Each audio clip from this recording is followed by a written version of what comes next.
મારો વિષય છે વ્યાકરણ ગંગા. બાળકોને ચોક ટોક કે ટીએલએમ દ્વારા નહીં પણ બાળકોને ગીતો દ્વારા વ્યાકરણની સમજ આપું અને બધા જ ગીતો મેં મારી જાતે એની રચના કરેલી છે.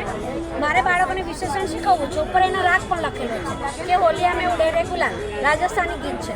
એના પરથી આપણે ગીત ગાઈશું તો વિશેષણના કેટલા પ્રકાર, કયો રે વિશેષણ છે, વિશેષણના 7 છે પ્રકાર, કયો રે વિશેષણ છે, પહેલો રે વિશેષણ ગુણવાચક, કોઈ આવી જાય, કયો રે વિશેષણ છે.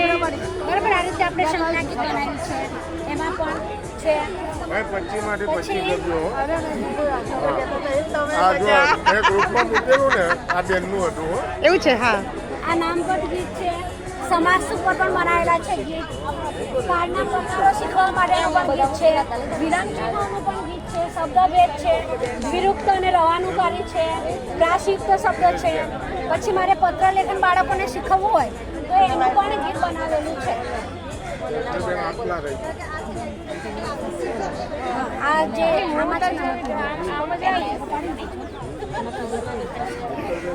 પછી બીજું જો એનું રિઝલ્ટ મારા બી નમસ્કાર. સત્રાંતની અંદર બાળકોને 41.94% રિઝલ્ટ હતું અને 52.79. ડાયરેક્ટ સેટમાંથી આપણે કાઢેલું છે, કોઈ લખી નહીં લાવી. બરાબર, એટલે રિઝલ્ટ ક્યાં હોય આપણે. પછી બીજું જે આપણે માતૃભાષા અભિયાન અંતર્ગત જે લોકો માતૃભાષા બચાવવા માટેના જે પ્રયત્નો કરી રહ્યા છે એની અંદર પણ મેં મારો નવતર પ્રયોગ મૂકેલો હતો.